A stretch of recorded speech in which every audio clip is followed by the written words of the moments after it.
Thank you for your question. The three goals that I'm running on, let me clarify again: education, public safety, and economic development. And he's very right, they're interconnected. I will start with public safety. We have the police. We have layers of police in this county: municipal police, park police, Prince George's County Police. I will look at those three first. How are they working? Are they working to address the issues that we have in our community? The third level, I will go into communities to evaluate exactly, because public safety starts in our communities. The communities have to be able to work together to identify where areas, unsafe areas within the community, and engage the police. We have a concept that the police has as community policing. I will look at that as well to find out, is it really working? Is it in every community in this District 6 or in the county? If it's not, let's rethink it. Let's make it consistent. I will go on economic development.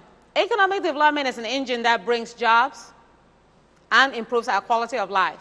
If public safety is a major issue here, we're not going to get the investment that we think we can get. No matter how we talk about them, no matter how we write about them, they're not going to come. Why? Because their investment will not be secured. If public safety is a continuous issue in this community, we will not attract quality economic development. So those two are directly tied. And also education. If an employer wants to come here, where would the employers come from? Let's say a technical employer who has a technical business. Where are going to pull the employees from?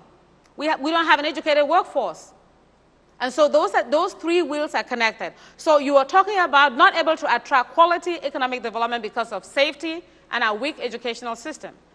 So I am going to engage a discussion with parents, a discussion with our Economic Development Corporation, how they market the county. I will also be talking with police about our community policing to work those three together. Because it is not a candidate that will bring the solution how it will be solved, but it's a candidate who is willing to bring people together to talk about the issues and set goals how we address them. No candidate who will stand here and tell you, I'm going to do this, is going to do it. But it's a candidate who has the experience of engaging discussions and bringing diverse groups together to talk about issues and create strategies how we address them. That's exactly what I have. That's what I've done in the community in terms of my planning background. That's what I will bring collaboration between our economic development folks, our county agencies in public safety, our communities, our civic associations. Let's get to talk exactly how we drive in home to address these three areas that are constantly in our face in the region.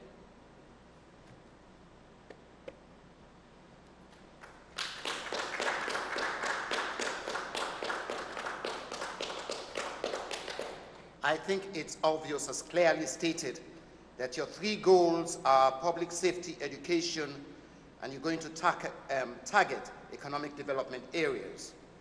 Do you have any priority of these three, and can you tell us why you are going to address any other issues? For example, transportation. Yes, thank you for your question. All three weave together, as I explained in my earlier, the question that I responded before. And let me start back with transportation. Economic development, I will start in the piece back as a planner. When an application is filed to build a development somewhere, let's say 600 homes are going somewhere, all those factors of transportation environment are coming in. They generate discussion among stakeholders. They generate discussions among residents. They generate discussions among transportation agencies, how these linkages are going to work because of the development that is coming. So I believe that an economic development engine will spur a discussion exactly how we improve our existing transportation network to go with what's happening in our communities. That's how it works. That's how I know I've done for 22 years. So an economic development engine spurs everything to be looked at. Our housing, our transportation, our environment, all of those are falling in as development is coming in. So economic development is not looked at as vacuum, it's looked at different elements that makes a community how this development will fall into a community. In terms of education, as I said earlier, our educational system, if somebody is relocating to this county for an employer and they have children, the first thing they're going to look at is where are the schools? Where am I going to send my children? That becomes a deterrent in terms of how many people want to relocate in Prince George's County. How many employers, businesses, companies want to relocate here because our schools may not be where they want to bring their children.